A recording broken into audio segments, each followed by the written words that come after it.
దేవుడి పరిశుద్ధ నామానికి వందనాలు. లైవ్ చూస్తున్న మీ అందరికీ నా యొక్క వందనాలు చెల్లిస్తున్నాం. ప్రతి వ్యక్తి తిరిగి జన్మించుట, తిరిగి మరణించుట కనబడుతూ ఉంటుంది. కానీ పరిశుద్ధుడైన దేవుడు తిరిగి లేచుట కూడా మనకి పరిశుద్ధ గ్రంథాన్ని మన లేఖనాలు సెలవిస్తున్నాయి. తిరిగి జన్మించుట అంటే పరిశుద్ధాత్ముడు పాపిలో పరమజీవాన్ని పోసి బ్రతికించుట అని అర్థం. ఒక వ్యక్తి మార్పు పొందినప్పుడు ఆధ్యాత్మికంగా బ్రతికిన వారికి మారుమనస్సు మరియు విశ్వాసమును అనుగ్రహించే దేవుడు. నీతిమత్వము అది ఒక చట్టపరమైనది, అది చట్టపరమైన ప్రకటన. ఎందుకంటే నీతిమత్వం అనేది పరిశుద్ధుడైన యేసుకే సాటి. నీతిమత్వానికి 7 ప్రాథమిక సత్యాల గురించి మనం తెలుసుకున్నాం. నీతిమంతునికి కర్త దేవుడే. 3:8 దేవుడు విశ్వాసమూలంగా అన్యజనులకు నీతిమంతులుగా తీర్చినని లేఖన ముందుగా ప్రకటించెను. అబ్రహాము నీతిగా ఎంచబడి ఉన్నాడు. అబ్రహామును ఏ విధంగా అన్యజనుల నుండి దేవుడు మరి నీతిమంతునిగా చేసిందో దేవుని వాక్యం మనకి తెలియజేస్తుంది. దేవుడు సర్వలోక న్యాయాధిపతిగా ఆదికాండము 18:25 సరి అయినదే చేశాడు. దేవుడు తన చట్టపరమైన తీర్పును ప్రకటిస్తే దానికి తిరిగి ఉండదు.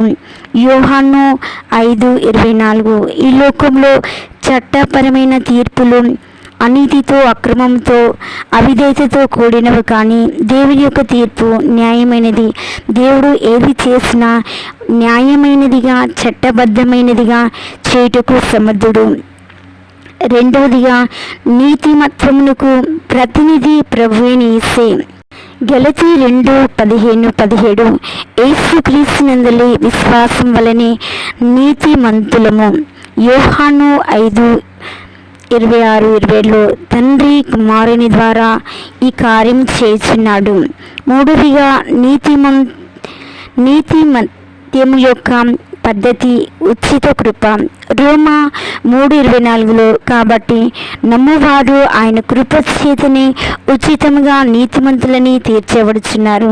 రోమా 4:4 పని చేయువానికి జీతము రుణమే గాని నీతిమత్యం యొక్క ఆధారము క్రీస్తు శిలువ మరణం.